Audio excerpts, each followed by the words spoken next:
This is Rose from Hamilton. You're listening to Out Cincinnati on Radio Artifact.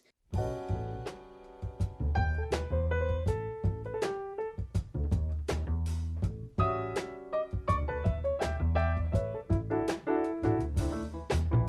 listening to Out Cincinnati on 91.7 FM, HD2, WVXU in Cincinnati. This is Radio Artifact and OutCincinnati.com. Anytime you want to check us out. June 15th.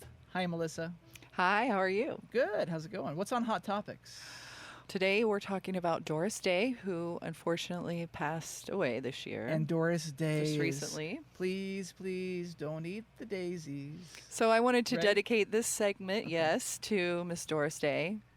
She is a native of our beloved Queen City here, Cincinnati. Did you know that? And it was when did she pass? In May, right? In May, yes. So I didn't know she was from Cincinnati. Yeah, her, if you know this, her original, or her birth name was Doris Mary Kappelhoff. Kappelhoff. I wonder what that means in German. I know. I was like, it's a German name. Of course, she's from Cincinnati. Doris Day sounds much easier to remember, at least for a musical career. So that's right. She passed in May, and that's. So some fun facts about Miss Doris Day. She briefly dated Ronald Reagan. Ew.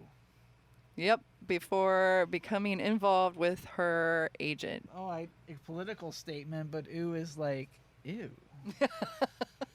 So he was once he was hot in Hollywood. Did you not know this? He eventually married Nancy Reagan. So he was hot stuff back in the day. Well, hot enough for Miss Doris Day. So what else about Miss Doris Day? She was also nominated for 1 Academy Award and 2 Grammy Awards, and she received an honorary Grammy Award. Okay. Honorary grant. That is, I love those honorary awards because that just means you're so cool that you just got it. I think Doris Day also did a thing when she was alive where she'd come out on her balcony with her dog every year and do a public appearance, and that was kind of her shtick. What else about it? Well, I just want to say that one of my favorite movies is Pillow Talk with Rock Hudson. Oh, Rock Hudson. Now, don't tell me Rock Hudson doesn't give you the feelies. He does. He does. But I was thinking in context of Doris Day and Ronald Reagan together. Now, Rock Hudson on his own, along with me and a nice Chablis, would be cool. So this opening segment of Out Cincinnati is dedicated to the beautiful and talented and lovely Doris Day. And there's so much music there to check out. I mean, you don't know who Doris Day was YouTube Doris Day, and I mean, it's very musical-esque sounding, but that's cool. It's kind of like... And we're getting ready to play one of my favorite Doris Day tunes, which is Perhaps the segment might end. The segment might. Oh, yes. So on the show today, we're going to talk to Mackenzie from CityBeat about Cincinnati Pride and what they've got going on, their special Pride issue.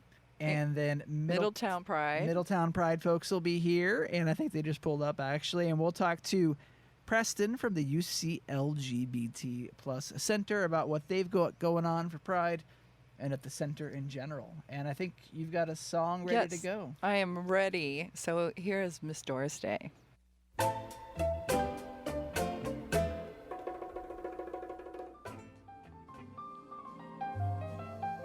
You're listening to Out Cincinnati at 91.7 WVXU HD2, streaming live at radioartifact.com. Happy Pride, Melissa. Happy Pride. It is important to keep saying it. I was so excited the first time, June 1st, when I was able to walk in the studio and say it to you.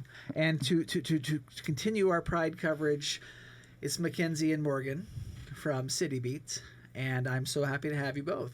Thank you. We're happy to be here, yeah. It's a beautiful day in June in Cincinnati. Looking forward to Cincinnati Pride, and there's a great issue that CityBeat, I have to say I love the paper. Whenever I go to the local anywhere, I grab that paper and I circle it with my Sharpie and usually have to pay for the table when I leave. No, I'm kidding, because it goes through. So the Pride issue, what are the highlights that you can share right now? Who's coming to town? There's a big concert with a rapper you were telling me about. So one of the things we're featuring is Lizzo, who has been everywhere. I've seen her everywhere. But she's a rapper that I think 2019 is really her year, and we're running an interview about her, just talking about her life and her kind of rise to fame. And she will be performing at the sold-out Loud and Proud concert at Madison Theater. And when is that? That's June 19th. June 19th, and that's the same day that you can get the Pride issue. Yeah, that's the same day our issue drops. Of CityBeat. So that's that's sold out. Is there any way to... There might be. You might be able to find some tickets floating around. Okay, because Lizzo's a big deal. I mean, you just gotta... But you can still get their issue. Yeah, you can still get our issue. You can read about her. Pretend that you're there. Yes, I mean, you can try to sneak into the show. Yeah, That's right. Mackenzie, did you do the interview?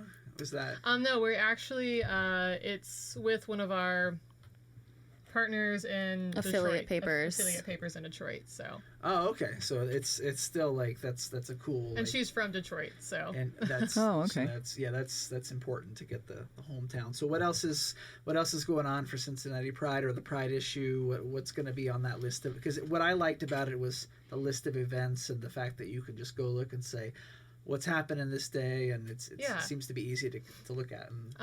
So every year in our Pride issue, we always run an event calendar that just kind of gives a rundown of all things Pride, everything that you can go to, see, dates, times, locations, just across the city. And so it's a great place to go just to figure out your own calendar and how you want to celebrate Pride. We're also going to have a few features in the paper that week. I don't know if you want to talk about yours. Yeah, absolutely. We're doing something with the archives. Yes, so we are going to be running a feature. I'm writing about the Ohio Lesbian Archives. They are celebrating their 30th anniversary in existence this September. So it's still a few months off, but it's a big year for them.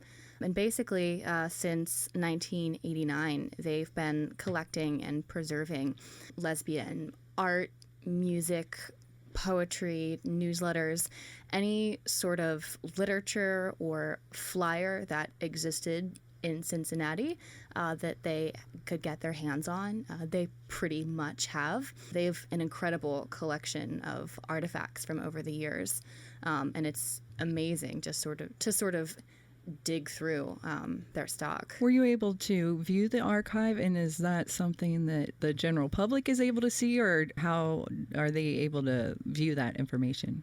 So short answer, yes. The archives is located in Clifton United Methodist Church in Gaslight, Clifton. It's right behind Skyline. Oh. They basically have a small-ish room in the church's basement. And right now they are open by appointment only, but basically anybody who's interested can shoot them an email and say, hey, can I, come sit on your floor and read some books? And everyone is more than welcome to do so. Is there anything online that you can say, get a kind of an index of what's in there, and you could say, oh, I want to go see that painting, I want to go read that poem? So as of right now, it is all in print. So they don't have any sort of online record of what they have. They do have a blog and a Facebook page that they update semi-regularly.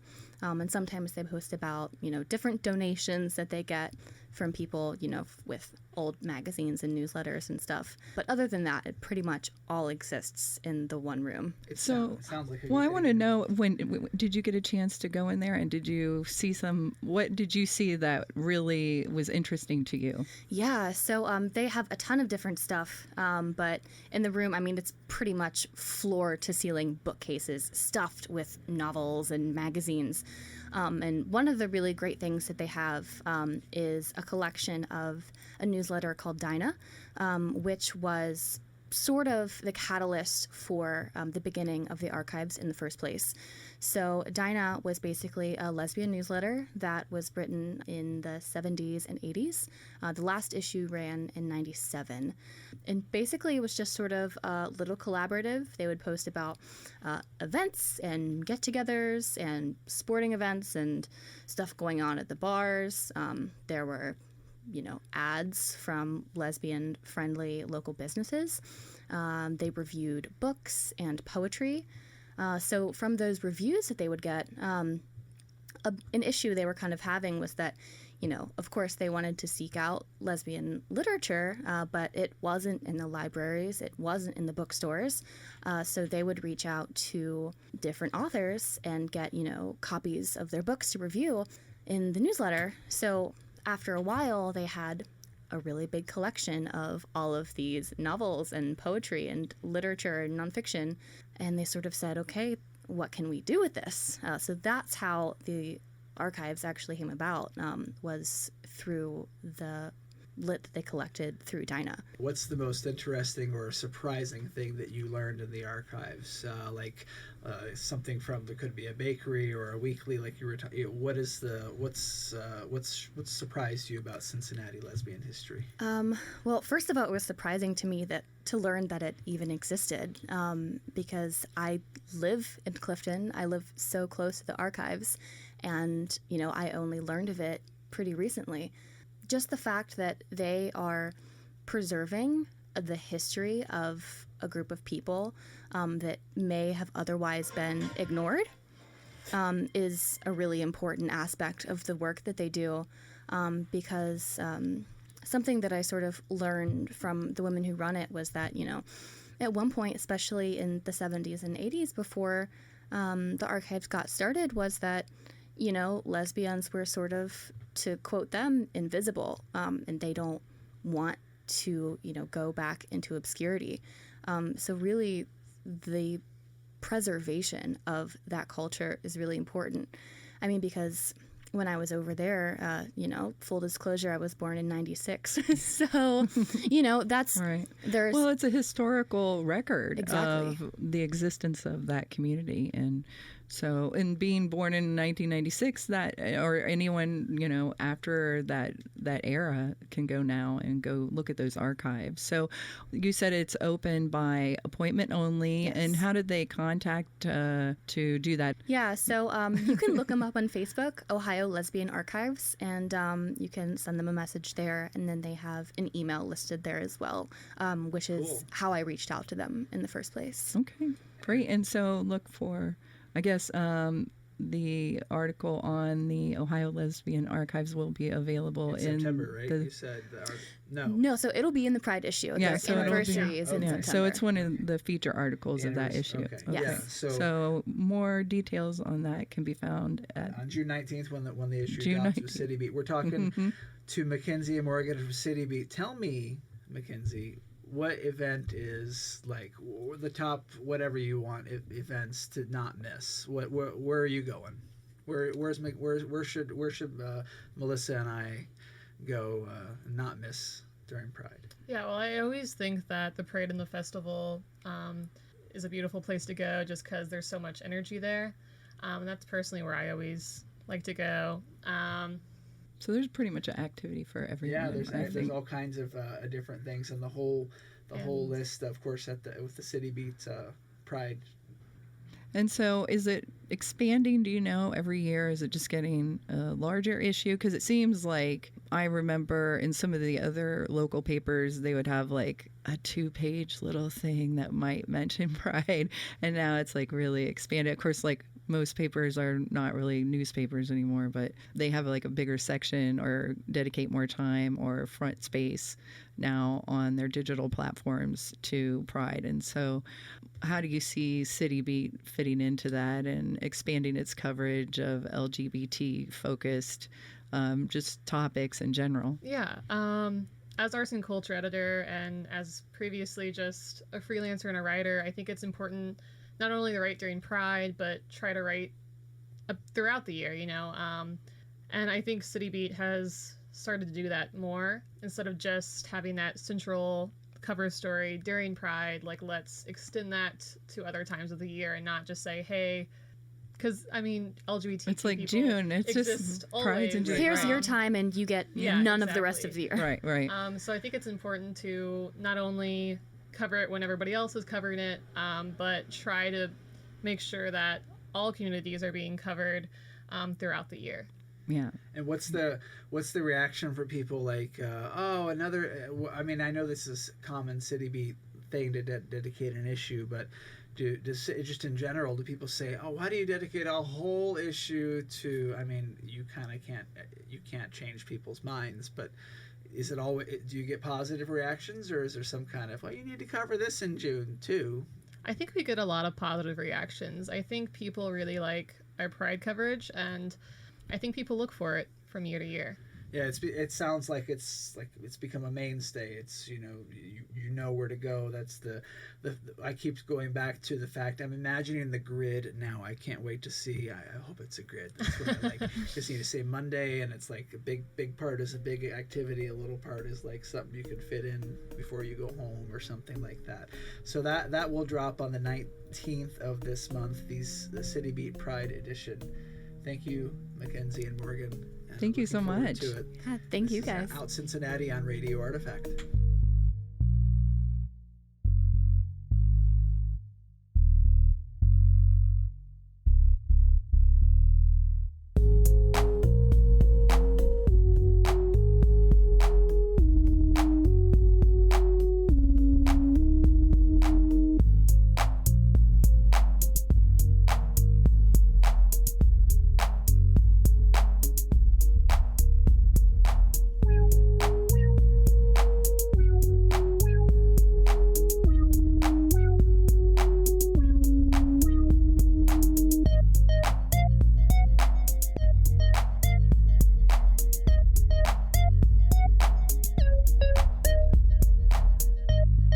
Support independent, live local radio.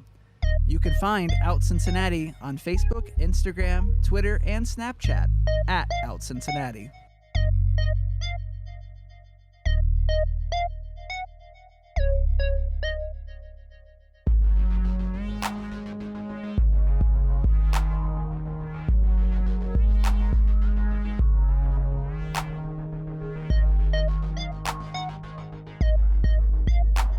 You're listening to Out Cincinnati on Radio Artifact on 91.7 FM HD2 WVXU Cincinnati.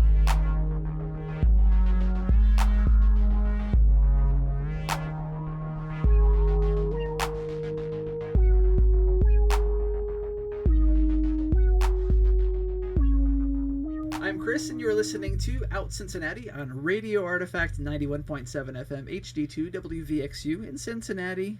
Hello, Melissa. Hello, Chris. Happy Pride once again throughout this month. Thank you. Happy Pride to you. We are joined by Preston Keith, the director of the LGBTQ Center, University of Cincinnati. Hello, how are y'all? Great. Happy Pride. Good. Happy Pride. Thanks for being Thank here. you.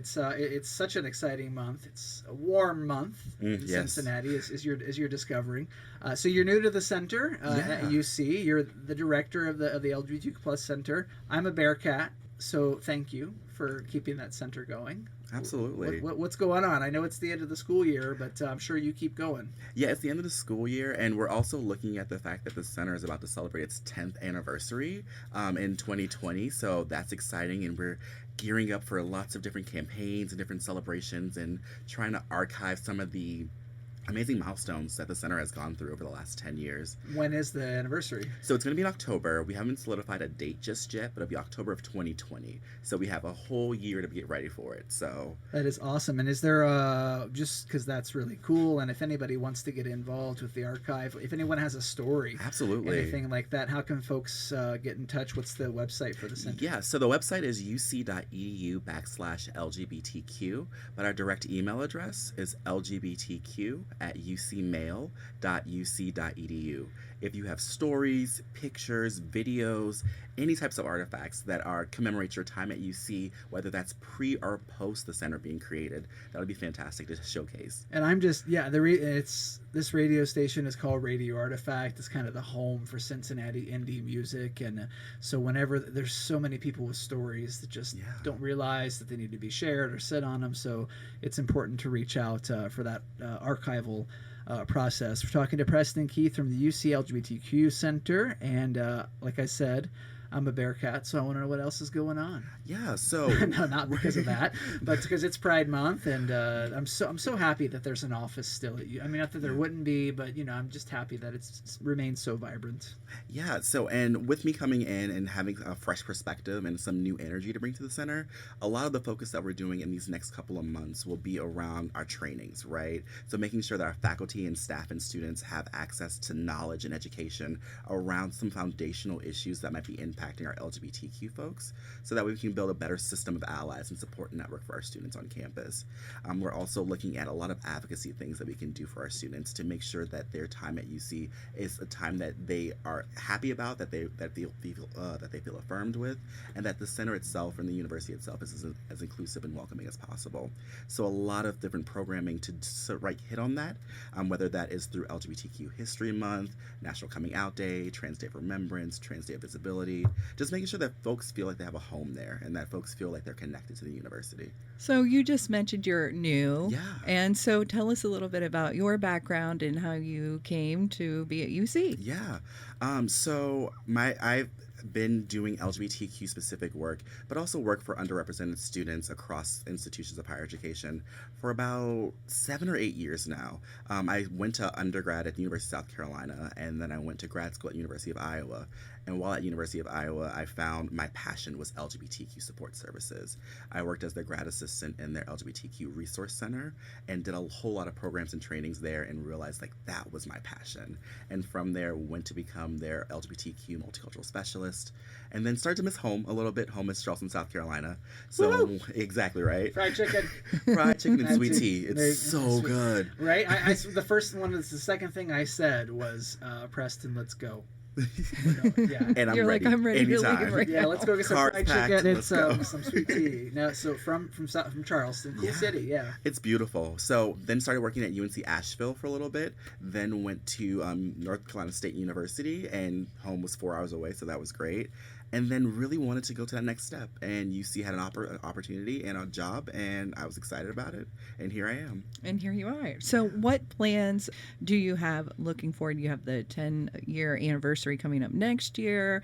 You're going to start working on more training. How would you like to expand on the campus? I think that our center needs more staff. We need more students. We need more representation across campus. I think that for the next 5 to 10 years, I really want to make sure that we have a way to capture our students and their narratives and their stories and start to implement that into our strategic plan as a university as a whole. A lot of our students are not being included in that narrative, and we want to make sure that we have the data and the assessment to be able to show that these are some needs that we have on our campus and making sure that that campus is going to be as inclusive as possible. So when you talk about inclusivity, that's something that some people think of as like, what does that mean? Like, Right. exactly. So what does that mean to you? Like, Yeah. what does inclusivity mean to Preston? When we're talking inclusivity, we're talking about creating space, right? We want to make sure that everyone's voices are heard, everyone's narratives are told, and everyone has an opportunity to challenge these systems and create space that feels comfortable and welcoming for them. We want to make sure that with that welcoming environment, that we're mitigating barriers for our students, whether that is housing, whether that's the application, whether that's through access, just trying to make sure that everyone has a place at that table and everyone is being fed at that table as well.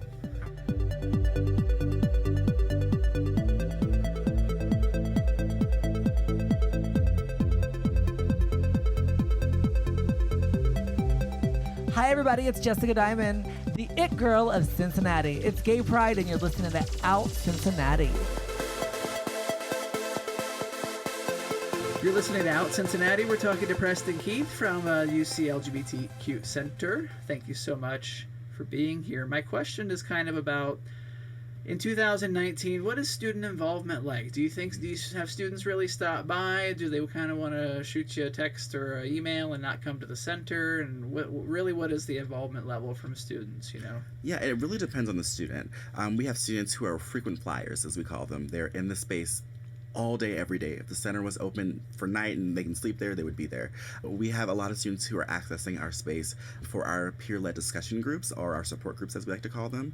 They are there to talk about issues that they're facing on campus, issues they're facing in personal life, or things they're just trying to navigate. Sometimes it's just trying to figure out identity and what that means for them and how they're shaping that and how that's constructed in the world. And we have some students that may not always feel comfortable coming into this space, but identify with the community. And they may not feel comfortable for a whole host of different reasons. Some could be they're just at a journey where they don't want to be labeled as LGBTQ just yet, and walking in that door sometimes creates a label for you if you intend or not intend to do that. And there are some students who, especially for our queer and transgender students of color, who don't really feel comfortable in this space because it is a very overwhelmingly white space. And so for them, it might be a difficult barrier to navigate walking to that space and not seeing folks that look or identify with them in the same way. And so that's some things that we're working on to make sure that every student feel comfortable in that space and that every student feels like they have a home in that space. So it's a center in the sense that you could just drop in and chill. Yeah. Whereas like you could also go in and say, hey, when's your so-and-so group for this? And there's a resource for that. Yeah. If you will, at the UC LGBTQ Center. Yeah, I like to call it our one-stop shop. So students come in to talk about issues, come in to just relax and create that safe sense of safety on campus where they might not find it in their other spaces. And sometimes it's just to figure out what's going on. How can they get connected? How can they get plugged in? I remember at UC, there's so much to do. So what's going on for Pride Month? Everyone wants, it's nice out. Everyone wants to get out and do stuff. What can I do next to get involved with Pride Month? Yeah, so one of the big main initiatives that the LGBTQ Center is focusing on is Pride itself, Pride Cincinnati Pride, which is June 22nd. We are looking at bringing a whole bunch of UC students, alumni, faculty, staff to come and march in the parade and show that UC has a strong presence on our campus. Right now we have over 130 people signed up. Wow. Yeah, it's huge. So we're going to be busing people over to the Pride Festival. We'll be having tabling so folks can know about the resources available at UC. So any families who are interested in UC, any potential students who want to know more about what they can do on campus, we'll be there. We'll answer questions. We'll have an admissions counselor there as well, so folks can get the full gambit of all things UC, and just marching and showing out and having a great time. And so that you have a booth like at the actual festival. So what's chill about Pride is you can go talk to all these community resources, and there's literally 20 in a row, and you can one-stop shop once again. And more than that, you guys will be there, and so it's a great thing in addition to the actual march, which is if you ever marched in a parade before? I have. Well, I'm usually the driver, so if we have a float, I'm on the pickup truck driving. That's why I always organize those initiatives. Because you get to drive. Yeah. It is quite an experience to be with. It's 50,000 people. Yeah. And just this wall of people and all those buildings. It is so cool. Because I was with a group a couple years ago. So can folks march with you if they want? Absolutely. If you want to march, sign up. We have registration links on our Twitter. Okay. We're at UC LGBTQ Center, and you can just sign up via there. We also have different ways you can register on our website. So if you go to uc.edu/LGBTQ and you are affiliated with UC in some way, whether that's alumni, someone who's just really adamant about the community, you can sign up via that registration link there. And one really quick way I find, is it possible to shoot you a message on Facebook, like on the Use for the Center's Facebook page, and just say, hey, Center, I want to do this, and I got 4 friends, and that's Absolutely. It. Okay, cool. Because I lose links a lot and emails, and we will post them on our social media links at outcincinnati.com and on Out Cincinnati at Facebook and Twitter and Instagram. And they'll all be there, so you can click that little save button and keep that stuff there. Yeah. So the focus is on Pride, June 22nd. We'll see you there. Absolutely. It's going to be a good time. Thank you, Preston. And thank you for being post here. Everything Absolutely. at outcincinnati.com.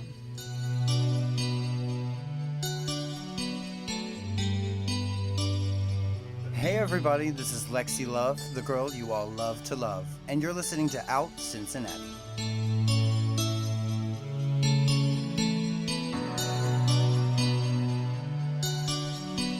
You're listening to Out Cincinnati on Radio Artifact 91.7 FM HD2 WVXU in Cincinnati. Our focus goes a little bit north, right, Melissa? That's right. To Middletown. Middletown, Ohio. Middletown Pride with a couple folks here, Heather, Renee, and Harlee in the studio. Hello. Hello. Hello. Yes, thank you. And so nice to have you in here. What is going on with Middletown Pride? Most folks are like, Cincinnati Pride, this, that, Cincinnati Pride, this, that. Why should folks go to Middletown? Middletown is an up-and-coming little town. We just started our first Pride last year, and a bunch of business owners got together and supporters, and actually put it together in 10 days. So in 10 days from start to our date, and we ended up having, I'd say, about 3,000 people show up that night. And it was really an amazing night, filled with love and fun, and people of all ages, from very young to very old. It was a blast. And that was thrown together 10 days. Was that like a one-day festival in Governor's Square? It was all of downtown. All of downtown. We started at about 5 o'clock, I believe, and all of the businesses, dressed up and put their flags out, and we had a bike run, and we did smoke bombs and had some activity stations like a pride chain where people wrote messages about their coming out story or cool. Things like that, and then they were all linked and displayed. We had a glitter station. We had a drag show. Yeah, button station. Food. And did you get any kind of backlash the first time you had it? I think there was one protester. We had one protester, but nothing like Cincinnati. I know Cincinnati has like a whole thing. Yeah. Middletown police were there, and it was taken care of pretty quickly, and he left. But like the businesses are all on board. And that's awesome, because yes. I think of Middletown like a steel town, and it's like. No, I love it, but it's like, it's kind of you wonder if... It's very country. Very country, yes. Very backwoods. Yeah, so, I mean, you could... Well, that guy that wrote Hillbilly Elegy was from right? He grew up in Middletown. Yes, he comes into my coffee shop. Oh, does he? Actually, wow. So... And Ron Howard as well. Oh, right. Who's directing the movie, but... downtown Middletown, and I hear people tell me this all the time, it's secretly becoming its own private Yellow Springs. That's such a far drive. That'd be great. But we had a lot of cool business owners that have opened up and really doing some really cool things. Like West Central Wine and Soulcraft Studios, and we have a Gracie's and Spoken Bicycles. Yep, Spoken Bicycles. We have a yoga studio down there now. I mean, it's a metaphysical store. Metaphysical store. Crystals, candles, herbs, the whole nine. So we talked to Mel and Monica last month. Yeah, that's right, we did. From West Central Wine. West Central Wine. This drag show that had some kind of stuff on it. Oh, was that? We have to ask about that now. Yeah. So what was the? I want to know about the one where the Middletown Journal wrote the article where people were bitching about it. So we originally did one show with an event planner that I'd met outside at a different show of mine. Did that show, and then Mel was like, "Oh my God, we have to do this again." So we put that together. That sold out. And the news article came out, and my grandmother actually used to work for Cincinnati Enquirer. So she's still in the loop with everyone that writes, and she's calling me. My mom's calling me. She's like, "They wrote about you in the paper." I was like, "My name's not mentioned, but I was my show, so I'm excited." Right, because I don't remember your name, Harlee. Yeah, it was. The article wasn't bad. It was the church saying that. The one church guy was like all for everyone, so it wasn't like, for me, any publicity is good publicity, so it's like, thank you. I saw it on Middletown Talk on Facebook. Yep. That's where I saw the garbage comments. The initial concern was that apparently some people called the local newspaper and said they weren't happy about having drag queens downtown and having Pride at all. And we kind of bounced back at that with a fundraiser show the next weekend, and it really just drummed up interest in that, honestly. And we had a fundraiser show that Harlee headlined, and it was amazing. I don't know how many people were there. It was a lot of people. It was sounds packed. like you more, couldn't get in the doors. It was packed. More love than anything. Well, yeah, it sounds like It was more support than detractors. I just remember there were people who were like, it was like a strip show and and I'm just like, I've been to drag shows. It's nothing like that. My show was kind of risque, but I was covered. Well, that's it's that not. There's a line. That it's was the not people like the show, not the drag queens. Okay.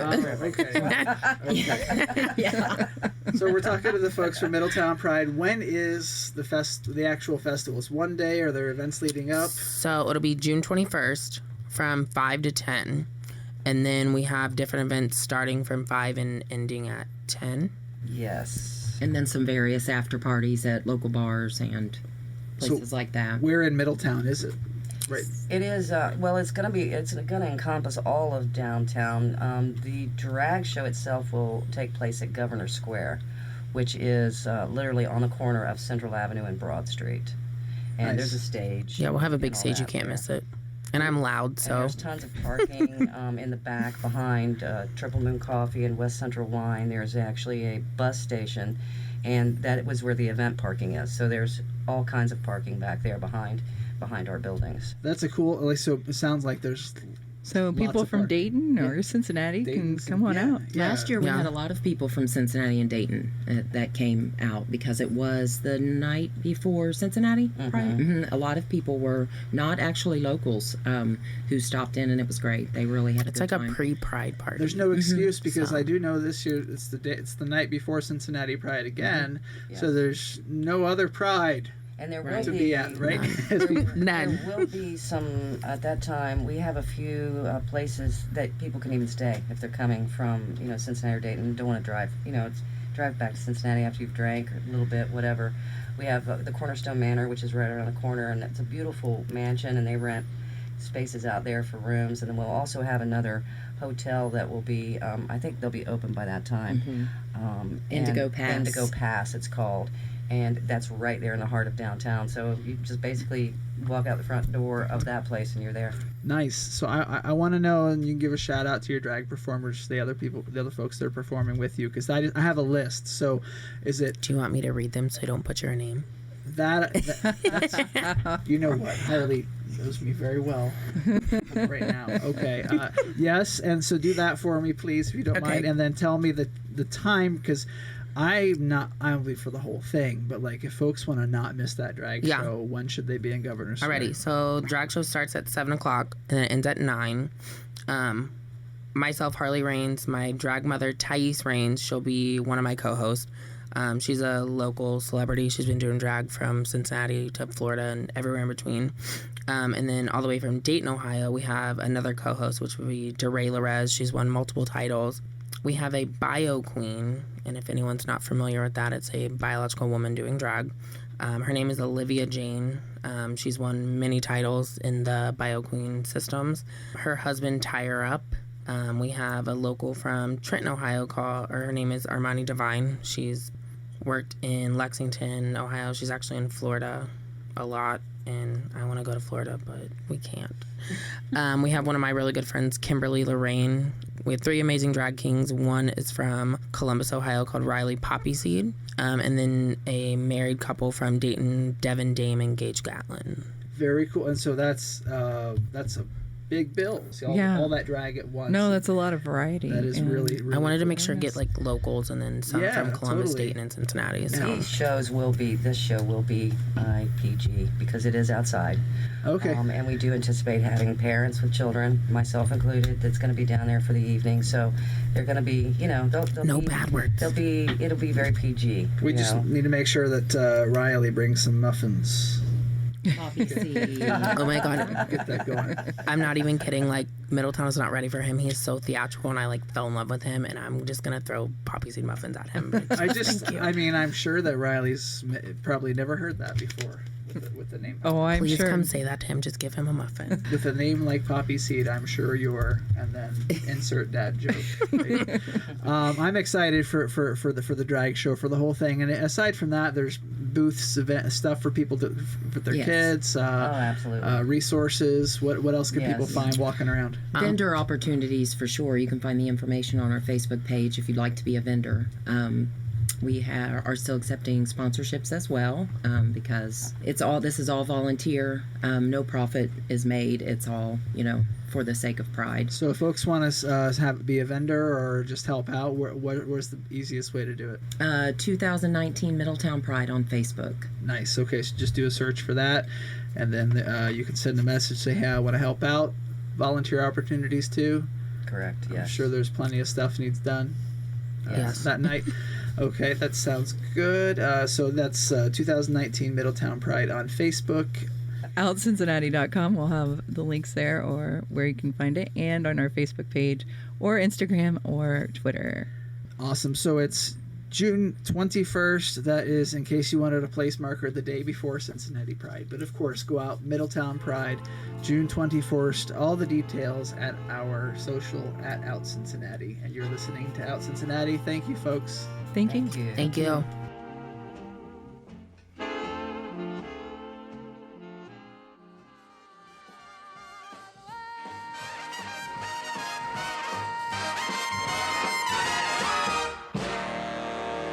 Thank you so much, Melissa, for being next to me for Out Cincinnati. Well, I just love being next to you.